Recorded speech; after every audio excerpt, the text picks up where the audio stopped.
Y'all, we live in difficult times. There's war, political unrest, the pandemic, poverty, families being torn, communities ripped by gun violence and people dying every day, police, injustice. It's all bringing so much pain. But y'all, we can look inside our minds and we can understand who we are, become better, and do this thing like we've never done it before. But it all starts with our mental health, and I know we can do it. I believe in you because I believe in me, and I believe in us.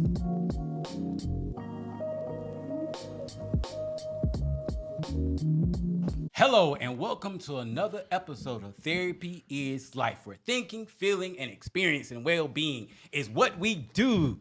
Today, we're gonna talk. Bruh, let's talk feelings. I have with me Marius, Maal G, and BKA Watts. Man, were those chicken wings good? Hey, listen.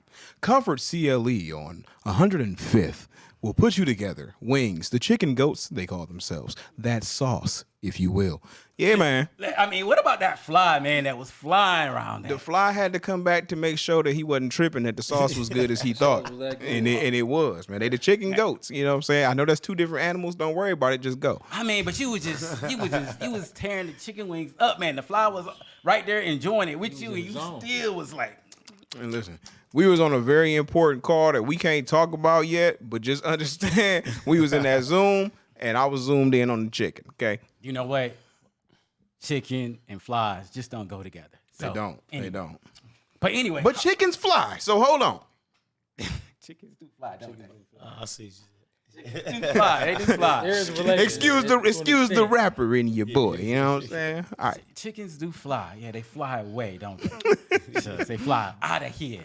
So, Marius, you good? Yeah, man, feeling good. Blessed to be here. Honored to be here, and ready to dive into the conversation. That's what's up. That's good. Maal G, y'all here? You're doing good, bro? Same here, man. Blessed, highly favored. Good to be here with y'all brothers. That's what's up. And of course, I'm Gerald McGee, clinical therapist, over 20 years of experience. And today we want to dive a little deeper into emotions. Now listen, y'all, I know I told y'all we was gonna get off into some discussion about masculinity, but hold up, wait a minute. We're gonna slow down. And today we're gonna talk a little bit about guilt, shame, and doubt. Some of those more intimate emotions that, we get scared to talk about. If you being real with me, you know what? You'll own it. You might say, I don't care. You might say all kind of stuff. But really, a lot of times, it's hard for us to have those kind of discussions. But before we do that, look, I want to ask y'all a question. What is a baseline? What is a baseline? What is a baseline like musically? Yeah, musically, what is a baseline? It's the foundation of the song. It's the bottom support that keeps it in pocket along with the drums, but the bass is the foundation of it. Yeah. I don't know karate, but I know Kareza, right? James Brown. James Brown. Right. Well, it's a big payback. What? Yeah. What? Yo, had that beat going and had the drums going. Yep. Everything felt like it was percussion with James Brown, right? That's why he sampled his music so much, man. Facts. Because of them drums. That boy had a That funky bass. drummer. Yeah, sure. So the bass line creates a predictable pattern that we can actually hear and understand. It kind of helps us understand where the song is going. You know what? I got to tell you, maybe y'all can think about this too. I think it's 1972. Mercy, Mercy Me, Grover Washington Jr., Inner City Blues. That bass line is cold. I love it. Y'all can think of a song? Y'all got a song over here? Yeah. Actually, you know what? Man, that's tough. That's tough because I got two that really mean something to Hey, me. But I go back and forth because this could be number one or number two. Jay-Z song for me, All I Need, produced by the big homie Bank. Listen to me, brother. When that, I'm like, this a good one. it, That's a good this one. it, brother. That's crazy. So yeah, Blueprint. All I need, like I said, produced by the homie Bank. That's a joint for me. That bass line, it's already crazy. The sample wild, and what I like about it so much is you get a good 12 to 16 bars into the record, the intro, the shit talk in the beginning before it get into the bass line. And when that joint come in, it's already hard. It's fire. But then when the bass line come in, it's like, oh, I forgot about the bass. Yeah. So when it do pull up, it pull up tight. Yeah. So that's the joint. Yeah, it's the joint. What would you say? Man, I can go hip hop or jazz. However you want to go. I'm gonna go hip hop, man, and go to my favorite song, "Electric Relaxation" by Tribe Called Quest. That doom doom doom doom doom. All right. Yeah. That electric relaxation for me. That's crazy. Is that or if I go jazz, I would go all blues. Miles Davis, John Coltrane, classic. Yeah. Yeah, that's my two. That's crazy, bro. I'm trying to think of one. I could think of one just recently, like that got a good bass line that I was running to. I was running to like Adele's "Rolling in the Deep," like when it first came on. That doom, doom, doom, doom, like, and it just start revving right up. Okay. So that's a good bass line that I could think of, like right now. Song. Yeah, it is a classic. That's a crazy record, bro. Like, it's shout out to Rich Paul, man. Yeah, shout out to Rich. You feel me? My man. But that's one, and I love running to it too because it picks up right away. So I usually start to like pick up my pace a little bit. So that's a good bass line. For sure. Speaking of running, I like to listen to soca music when I'm running. Give me some Mikhail Montana, Kitty Fabulous. Yeah. The beats, man, they get you going, they get you upbeat. Yeah. Like, it's crazy because I can run to really anything. Yeah. I run to R&B, rap, gospel. Like, I don't really need too much, but it depends on like my feeling and how my mood.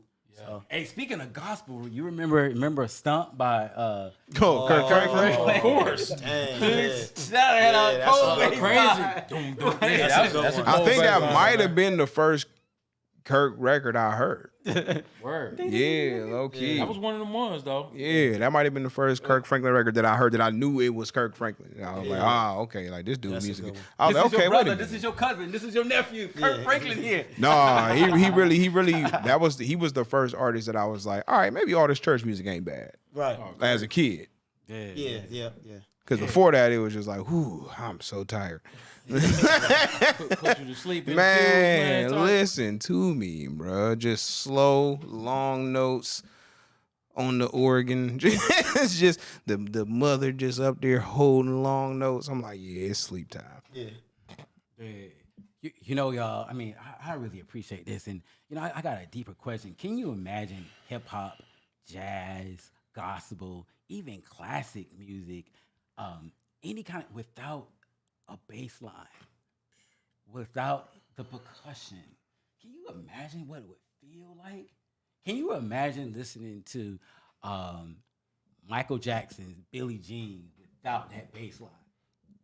No, it's so weird just thinking about it. 'Cause like, I'm trying to imagine the song in my head, and it's like chaos. It gotta be there. It's like it is like the path. Yeah. Because I can remember even being in places and like you hear somebody playing in a band or orchestra, and you don't hear no like drums or you don't hear no bass, and it's like, oh my God, there's a whole lot of gaps in the music. Yeah. And it's hard to understand where it's going next, but you hear chords. I mean, even on the piano, you got the bass dictating where it's going to go. Right. I mean, why y'all think that's so important? I know I'm just kind of no, like a lot of times when like from my experience hosting, doing a lot of events, right? A lot of times when we talking about like introducing the band, they always introduce the bass or drums or the two together as the heartbeat. And that's because that's genuinely what that is. It's the heartbeat of the record and or whatever the music, whatever's going on. That's the heartbeat. You have to have that. And without it, everything else is just kind of there, floating. Right. So the marching bands, they got the drum line and they got the bass horns, right? Yeah. So like, what's the heart of the band? They would say the drum line. Yeah. The Susies would be like, nah, the sousaphone. And by the way, I'm a sousaphone player. So, y'all didn't know that. Okay. Shocking alert. Listen. New info alert. So I might have a saxophone? subjective. No, sousaphone. Sousaphone player. The big bass. Oh, okay. Okay. But anyway, I'm not gonna like get any chorus for y'all tonight because this ain't that type of show. But listen, y'all, I realize there's a connection between a bass line and emotions because in order for us to make any kind of music, we have to understand the fundamental principles of do, re, mi, fa, sol, la, ti, do. And in fact, bass lines usually dictate where the song is gonna go. It helps us understand the next chord. So if in music, it's critical for us to understand, hear me y'all, chords.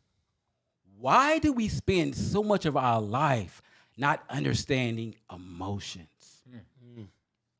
Why do we spend so much time not really diving and understanding them? I get it. Nobody teaches us emotions. And obviously there are some primary emotions that we all need to know. Right. So think about anger. How many in this room ever experienced anger before? Of course, yeah. Think about sadness. How many of us experienced sadness before? Sure. Think about fear. How many of us experienced fear before? Think about, shock. How many of us experienced shock before? Think about disgust. How many of us experienced that before? Now, many would argue those are the primary emotions that we experience. And as I said in the last episode, we experience about 300 different combinations of these emotions. And these emotions can be experienced in different ways. So last time, when we was having this discussion, y'all, we talked a little bit about sadness, grief, and fear. Today, we want to dive into the idea of guilt, shame, and doubt, and how these different emotions make us feel and why. Because I think when we begin to get more insight into emotions, we can regulate ourselves better. Just like music has chords, the bass line dictates where it's going next. When we understand our emotions like we understand chords, we have more control of how we respond to life. Let me say this. Emotions are states in our body that are the result of either some external experience or internal experience. I wake up in the morning and my stomach is growling. It might mean that I'm hungry. I might feel a little weak in the body, meaning I need to go and eat. I open up my mail and I see a bill. I might feel a little nervous and get a little anxiety. Or if somebody didn't pay the bill, I might get a little angry. Right? No, if I gotta pay the bill, I'm a little angry. If you gotta pay the bill, you're a little angry. Man, this is one of mine. You know what? I'll be honest, man. I have a bias. I like getting checks, man. I don't want bills. You feel me? Can Checks. I get a check? So again, when you get those checks, man, you feel good. I don't care. It could be for $5, but you got a check. I don't know if that's gonna make you feel good, but if you got a check, listen. Speaking of that, listen, fellas. One of the things I used to tell people a lot in therapy, right, is thought process. If you go out of the house and you broke, you ain't got no money in your pocket, and you know it, man, right? People act the way they act. They say the things they say.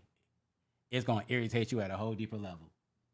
But you go back in the house, you find $10 or $15. This is how I know I was poor before. And I'm still poor, by the way. No, you ain't, bro. All of a sudden, you find that $10 or $15 or $20. You come across those same people, and your attitude is different. Shifted. You done shifted. You done did a flip mode. You be blowing up. Easily. So your mindset has changed. Right. It's like going outside without a haircut. Because externally, you got some money in your pocket now. So internally, you feel different. Right. Yeah. So emotions are states in our body where we have these different internal and external stimulus that influence what we're feeling. The challenges for many of us is we're not really aware of those feelings enough to really understand them. So when we feel those more difficult feelings, we suppress, push them away, don't really deal with them. And as a result, they just build up. Absolutely. And either we, guess what, fellas? We blow up, Yeah. we implode, Mm-hmm. or somewhere in between. That's good. It's So, facts. fellas, with that being said, so last time we talked about fear, we talked about grief, we talked about failure. Today, let's dive into guilt. How do you see guilt? I feel like guilt is like a reminder to let you know that you still got a conscience. Mm. You know what I mean? Because people who don't experience that, it's like I know something weighing on me. You know what I'm saying? And that's that. So that's what it is for me. It's like, all right, I know something is wrong, and guilt, it means to me also that something is wrong that I have the ability to do something about. Gotcha. So that's one of those things where it's like me checking me, and if I feel that way, then that means I got work to do. What you gonna say? Good job, BK. Appreciate you. What? Yeah, I would kind of piggyback off of that and say, it's definitely something, the word guilt, when I think about it, is something that I take as internally. It's something that I look at from a real personal level. Not too often do I involve other people's perspective related to it more so than my own, and my own personal feelings towards myself, and being able to look at the mirror and being pleased with the person that I see, being able to say, man, like, dude, whatever it is that's making me feel guilty is giving me a conscience to make me feel like, man, you could be a better person than what your actions just showed. And so a lot of times, historically for me, prior to having some healthier ways to deal with it, and maybe just expressing it was really one of the biggest eye openers to help me deal with the guilt. But a lot of times I would take it internally and bottle it in and store it in the deepest part of my soul to try to maybe hope that I forget it, and maybe that something else that I might do that might alter that thing that made me feel guilty will make me not remember it anymore. But then somehow it would surface up and it would reveal that guilt is still there. You know what I'm saying? Because I didn't deal with it, in a healthy way. I just, like I said, bottled it away. Gotcha. Yeah, I think guilt is just realizing, at least for me, just understanding that I was wrong about a situation.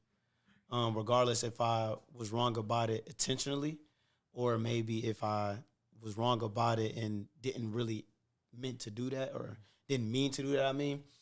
But just sometimes guilt, like you said, you can store it away. And I think sometimes certain situations can make you be reminded of that guilt. So for me, it's like looking at who I am and just understanding, like, okay, I got to fix this problem, because it can just weigh on you. And if it weigh on you, it starts building up. And then eventually, man, it could just drive you to a place you don't really want to go. Facts.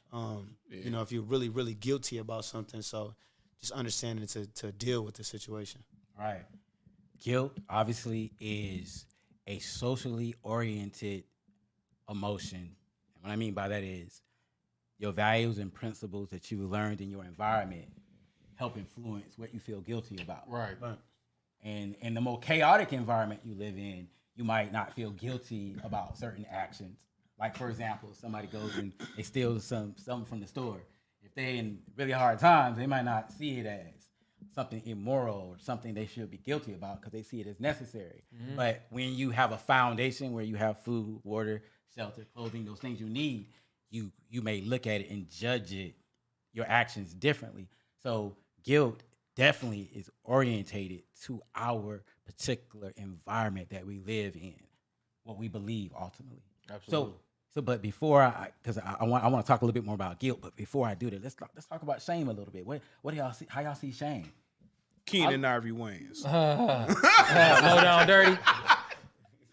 So yeah, I would say I look at shame as more, like I said, guilt is more internal. I think shame, from my perspective, is more external. Where it's Elaborate, brother. Yeah, where it's more like I feel ashamed of what other people think about what I did, more so than me personally thinking about what I did, because maybe it's something that when I did it, I didn't feel no type of way about, but somebody else feels some type of way about it, and that's what brings shame to it. Oh, okay. You know what I mean? Yeah. So that's how I look at that. So like shame is more like in a public eye. Yeah, Because you can do something wrong, or like if you steal something from the store, like you were saying, I only know I did that. Yeah. That's just something with me. But There you go. if I am in a crowded area and I like cuss somebody out or do something like that, now when everybody sees it, it's not just guilt, but it could be shame. Because I brought shame to me. I brought shame to my family. I brought shame to whatever I represent. So I think shame is more like publicly. Yeah, for sure. Then guilt could be like you did something behind somebody's back and maybe you just know. But shame is like maybe more people know about what you have done or your wrongdoings. So you would say that shame is really guilt out in the open. Out in the open, yeah, for sure. It's guilt out in the open. Mm-hmm. And so we could also do things that we know was wrong, but we don't necessarily feel guilt until other people know, until we get caught. Absolutely. And then that's when we feel like, oh, so now you feel. Oh yeah, that's how it is. Every episode of To Catch a Predator, man, listen, man, I didn't mean for my woman to find out that I was about to diddle the kiddo. Like, no, bruh, no, it was cool when it was on the low, but now it's See the tires turn completely so fast, bro. They pull up with that pizza. And Chris Hansen walk out and they head drop. You know a homie from Cleveland, videographer is that. Oh, for real? Conrad, do you know Conrad? Yeah, I'm about to say. Conrad's one of the videographers. That's Shout out to him, crazy, bro. Yeah. So it's a big difference for sure. Yeah. So let me ask you this. How do you think we as men in general deal with guilt and shame? How do you think we deal with that in general? Like most of the time, I think most men just bottle it up or just hide it as much as they possibly can because they still want to seem superior or they want to seem like we know it all or we can do no wrong. Mm-hmm. So even if we might done wrong and it makes us feel guilty, we'll just hide it. Yeah. Because we want to make sure that everybody else see us as the perfect person or we can just, like I said, like do no wrong. Mm-hmm. So I think a lot of times, like when it comes to guilt and shame, a lot of men don't deal with it because they store it so far away that they probably don't even see the wrongdoings. Like if I'm like, you should feel guilty or feel shameful about that, a lot of men be like, I don't think that. Right. But that's just their mind already saying that maybe what they feel like they're doing isn't wrong because they want to be superior.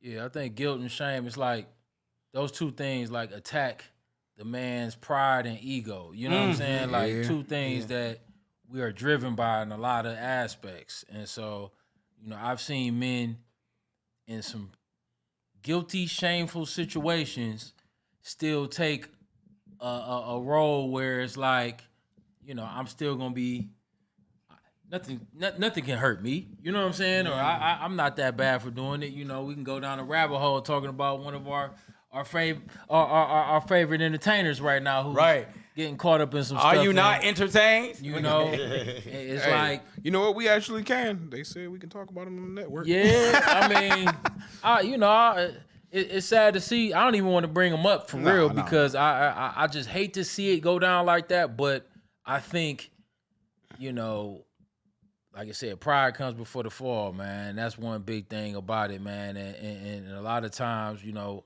what happens in the dark will come to light, man. So that shame, when it hits, the best way to do is just, you know, face the music, man, and take the most humble approach about it, man. Because the more prideful you are about your thing that you're guilty about, I think a lot of times the harder it's gonna keep coming at you, man. Yeah. You know? Yeah, them people who double down on it. I know I offended the whole world, but so what? Like, all right, bro. Just stop. Just all right. Just make it worse on yourself. Yeah. Make yourself look worse. Make everybody around you look worse. Just stop, bro. I've seen it happen to many and many. Facts. So what y'all say? I mean, this is good.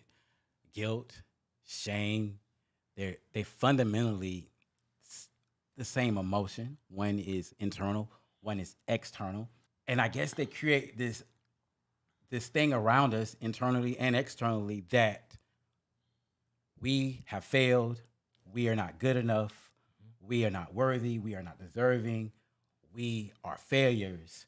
We haven't stepped up morally. We haven't stepped up as fathers. We haven't stepped up as sons. We've disappointed, and to deal with that, also this last one creates doubt in who we are. Why y'all think that is? It creates doubt. Can y'all help me with this a little bit?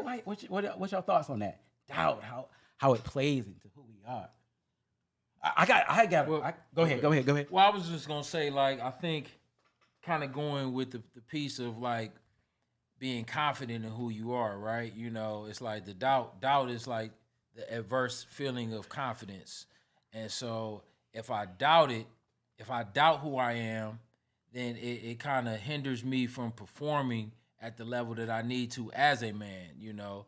And so when I have levels of doubt, and you doubt majority of the things that you do, unless you're a complete expert. But even experts, I feel like, you know, people who are the greatest. We were just talking about, you know, Kyrie Irving in the finals, right? Mm-hmm. You know, that man is a magician with the basketball. But if them fans, if he hears those fans, you know, coming at him, telling him that he sucks and that he's terrible, blah, blah, that little inkling of doubt that might creep into him can affect his performance. Yeah, for you know what I'm saying? So I think it can go hand in hand with how we perform as men in life. Like, you know, that doubt can affect how we perform. I know, like, when I'm having a bad day and I'm doubting any aspect of a skill set, like I'm a barber, somebody might get a jacked up cut that day. You know what I'm saying? Because I'm doubting my skill set. I'm doubting what my talent or my gift is, man. So that's my thoughts about the doubt. Yeah, I second that when it comes to, like, doubting or, like, doubting yourself. Because it can have you go down to, you can just start spiraling. Because you might start doubting, like, just the small things, like something so small, like, man, I probably really, like, if I'm working out, man, I probably can't go another set. But that can roll into, man, I probably can't really operate in my job the right way. And then that could be like, man, I'm doubting myself as a man, or I'm doubting myself or what I can bring to a table to somebody else. But it started from just being at the gym, like, I'm just doubting myself to do this extra set. So sometimes, like, when you down yourself, if you don't check it right then and there, it'll just spiral. But I also feel like, and I'll get y'all's opinion on this, doubt might not be a bad thing all the time. Elaborate. Because I feel like if I'm doubting myself, I might even work even harder to take it to the next level. Like, man, I'm doubting myself, I can't do this next set. No, I can do the next set. And then when I do the next set, it might be my best one yet. But I just doubted myself that I couldn't do it. So sometimes, even when you doubt yourself, that might be when you rise to your greatest self or whatever the case is, too. So I feel like doubt can be kind of a good thing in a way if you use it to motivate you. Right. I love it. You want to say something?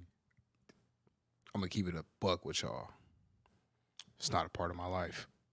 It's just not. Now, don't, like, maybe in the past, but, like, these days, nah, bro. Like, because I don't step into nothing that I don't really do.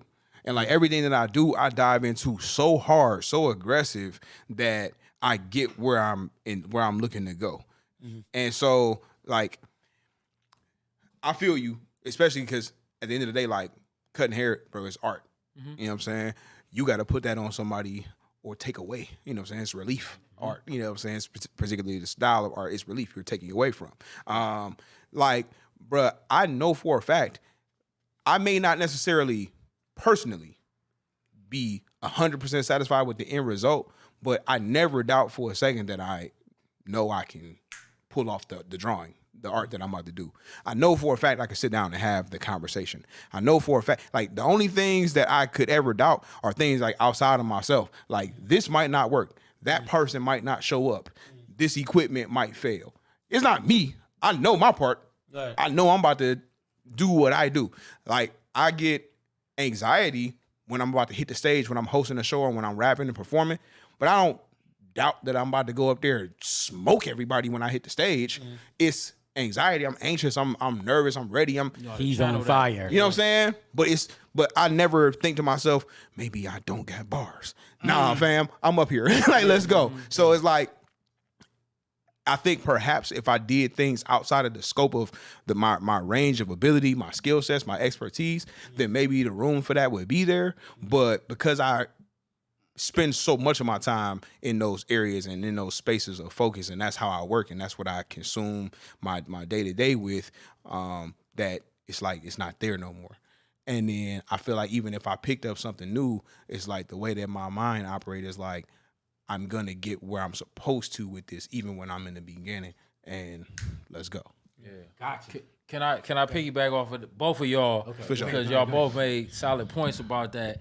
And when you were saying how that doubt can really fester up and play in your mind, man, that's something that I've had to realize was a working force, and I had to understand, from a spiritual standpoint, I am unapologetically Christian, man, and I believe what the word says, though, about, God doesn't give us the spirit of fear, right, where it says that. So I look at the adverse aspect of it is that's the devil, right, giving you that fear, giving you the doubt, right? That's that spirit, that's that negative energy coming in, festering in, and I've witnessed it within myself, man, how when you go down that rabbit hole, like you said, of letting doubt enter into your mind, it can go through so many different channels and angles and bring up so many things in your mind and make you think that something is a reality that's not even there. That is so crazy, man. You have to do what you said as far as have that inner confidence that it's like, man, nah, there's no way I'm about to not be who I'm designed to be. Exactly. You know what I'm saying? Like, this is who I'm designed to be. I'm going to do it. And even when you face your fear in those moments, because I've had to have those same things in whatever stage or platform I'm on, feeling that level of anxiety or fear, but still attacking it, boom, you kind of crush that doubt spirit. Yeah. My homegirl said it to me earlier. She said, I don't do nothing on purpose. I do it in purpose. And I was like, oh. That's the mentality. Let's you go. operating in purpose. I love everything you guys are saying about it. We talk about guilt, we talk about shame, we talk about doubt. I want to say that all of those emotions are normal things for us to feel. Yeah. Number one. Number two, I think we experience emotions on spectrums or degrees. Some people might have 25% doubt. Another person may have 75% doubt. 5%. Sometimes the doubt can be a thing that motivates you to work. It might create anxiety. I know when I became a clinician, I had to take exams, and I doubted myself a little bit, but that motivated me to study and prepare myself for the test, right? Yeah. When I was a runner, trying to prepare for the meets, the stakes, whatever those things, I tried to practice so I could get better because I wanted to win or at least perform well. I didn't want to go out and not perform well. Yeah. I mean, there's a little doubt that maybe somebody will hear this message or it will get across. But that just leads to more self-preparation. So there's a level of confidence that we can deliver, but there's always this piece that we don't know about, this question. And it's normal to have that question. Yeah. And so I don't want people to feel as if they ever doubt themselves that that's some form of weakness. But understanding that there's some doubt there. And actually you can be very confident and still doubt a little bit. Yeah. About what you're going to do, how you're going to do it. Because sometimes I think as men, we want to assume that, oh, I got it all figured out. Right. I know how to handle this. I can take care of this. There's everything is going to work out. When sometimes we don't have the answers. And so if we tell people we don't have the answers, then we feel like, okay, people are going to doubt us. Right. Or we're not the man that we're supposed to be because we we expressed. Even if we express guilt, we express shame, so we hold on to that stuff. Versus, you know what? Yeah, I did mess up. I did jack up. I take responsibility for that. I'm sorry to y'all that I hurt. Yeah. Yes, I don't have all the answers. Right. I'm not expected to. I am a human. Mm-hmm. And when I do that, then I can be vulnerable and I can let other people know, so then I can get help. But if I can't identify it, I can't express it. Mm-hmm. So nobody will know. Mm-hmm. What y'all thinking, folks? What y'all thinking?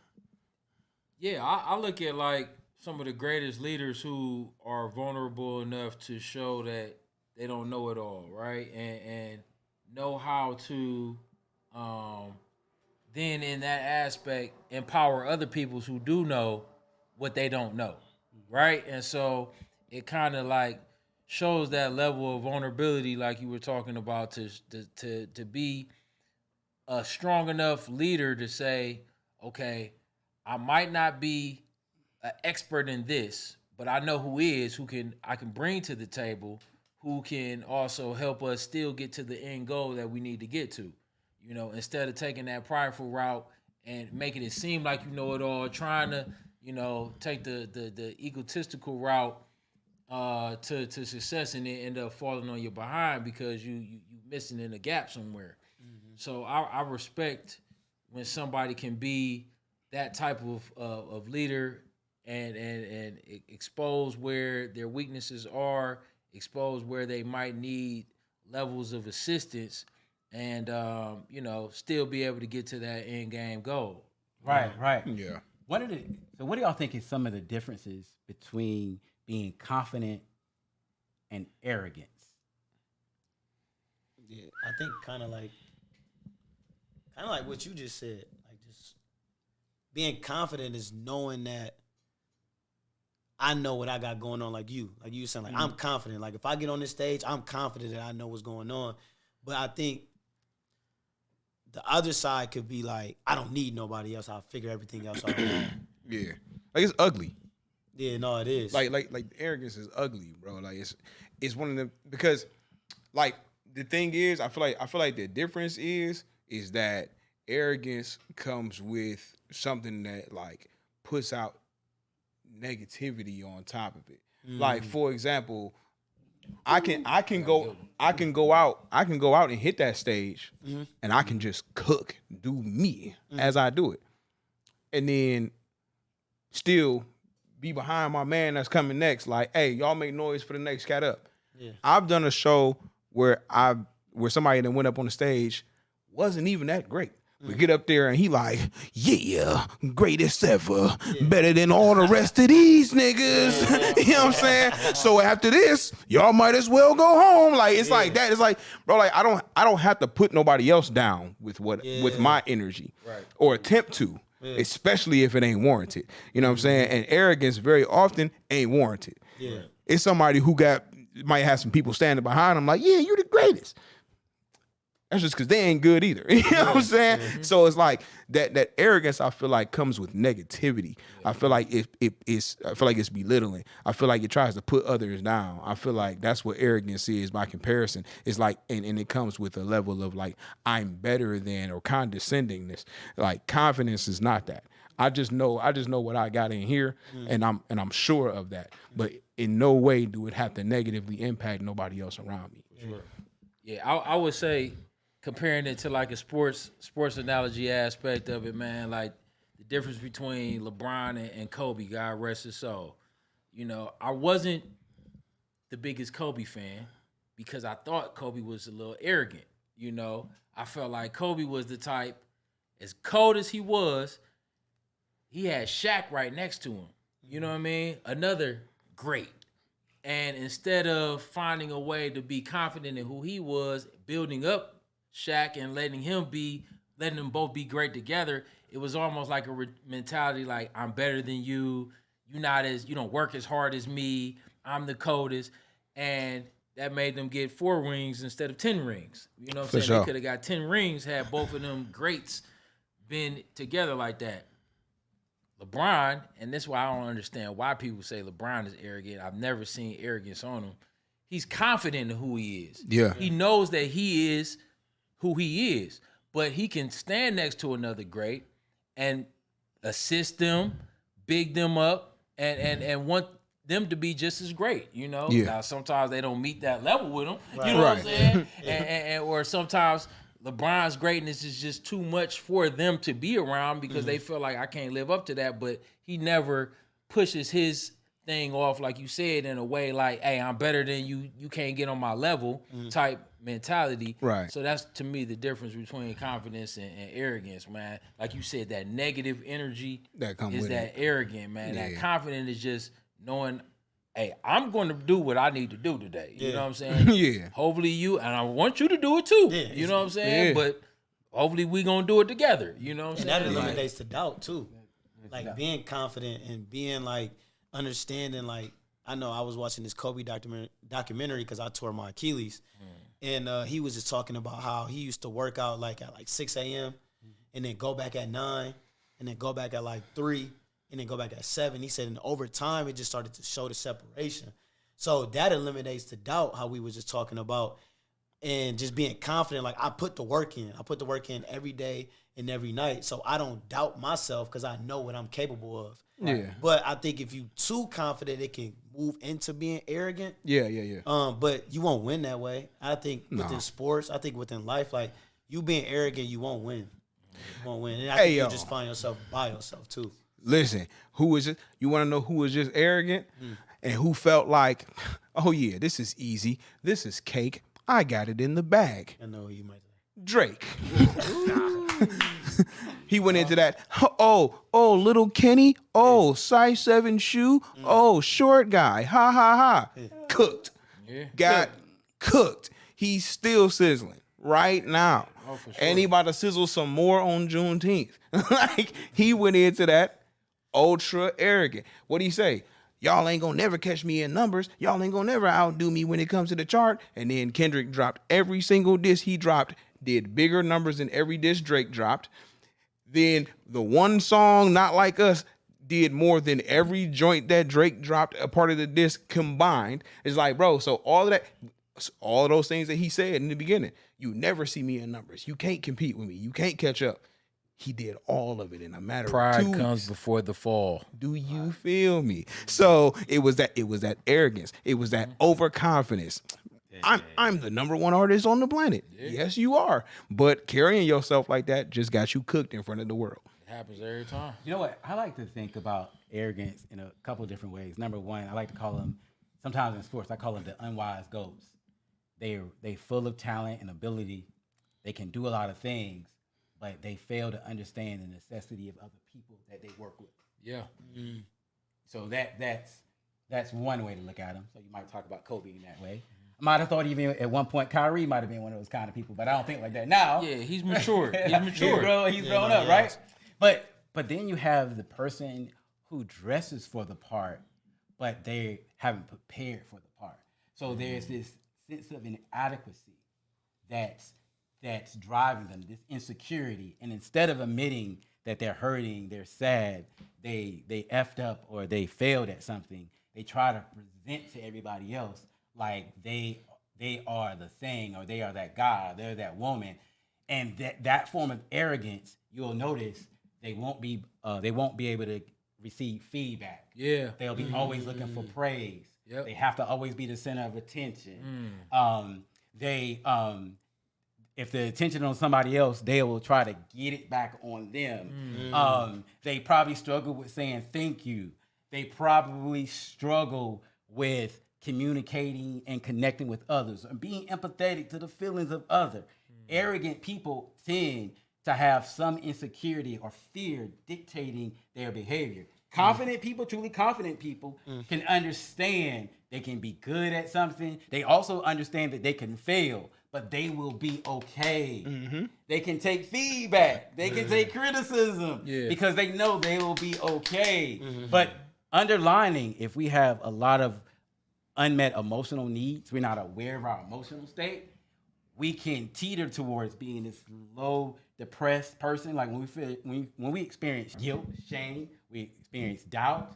If those emotions fester too deep, and I say how we experience things at degrees, then it can become depression, it can become anxiety, it can become post-traumatic stress, it can become all these things. That's why it's important for us to be aware, because if you really want to be a confident person, you need to understand your emotional state. Wow. The baseline. Yeah. Ain't no stopping us now. Let me stop.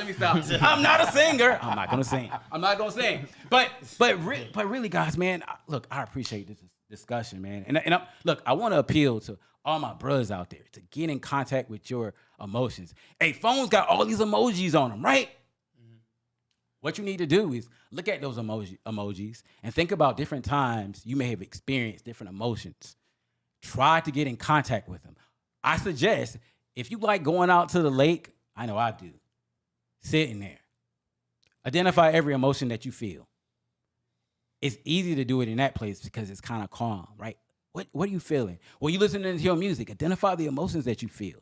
Do it that way. Or when you on a run or you're playing basketball, take time, write down, journal the feelings that you have. Put them in your phone somewhere so you can start becoming aware of what you're feeling. Because as we continue this discussion, what we want people to understand is your emotions give you the ability to identify them. Then if you can identify them, you can express them. Then you can learn how to regulate them. But if you don't understand your emotional baseline, it's going to be hard for you to create a song that you can live by with some kind of harmony and understanding. Come on, bring it back around to That the was music. Hey, y'all feeling that? Crazy. Bring it back to the music. I respect it. That was crazy. Yeah, so listen, ain't no stopping y'all now. Go ahead and do y'all thing, or the big payback, however you want to do it. Some MJ, wait. Tears for Fears, or Hey, ain't nothing wrong with Tears for Fears. Imagine Dragons. Why not? Pain Makes Me a Believer. Come on. Hey, listen, y'all. Listen, think about this. One of the greatest things about emotions, they help us develop wisdom. Because when we allow ourselves to feel sadness, when we allow ourselves to feel grief, when we allow ourselves to feel loss and hurt and sorrow and frustration, emotions help bring color to life and help us have a better sense of ourselves. But they also help us develop wisdom so we don't have to go there no more. Look, I experienced that before. I've been there. So you know what? I'm gonna do something different this time because I already been there. If I'm always pushing my emotions away, listen, y'all, we gonna get into this some more a little later in this podcast. But we got so much in our society that tells us when you feel something, just do something different so you don't feel no more. Right. I read the other day, it wasn't surprising to me that everyday marijuana smokers have surpassed daily alcohol drinkers. Imagine that. Oh, yeah. There's more marijuana smokers than alcohol drinkers. Daily smokers of marijuana than it is alcohol. Interesting. Imagine that. But if you ask people fundamentally why they do what they do, whatever drug, oftentimes this will be I need to escape or get away from reality. Our reality. But at the same time, our feelings are what inspire us and motivate us to change. And without them, we are stuck in a box that we can't get out of. And so although we got all this sorrow and all this pain, if I can't feel it, then nothing's going to change. And so that'll be like Brother Malcolm when he would tell us about physical and emotional colonialism and how they would use this stuff, they put it into our communities so we will be so stuck on those things, we're not focusing on our real problems and our real issues, and we're not changing things. Listen, y'all, we're going to talk about this some more in our next episode. So stay tuned, and next time we're going to talk about masculinity and some of the ways we learn what masculinity is. This is very important because some of the reasons why we don't want to touch our feelings is because we believe if we do, we're weak. So the only thing we ever express is anger, suicide, or isolation. Talk to you soon.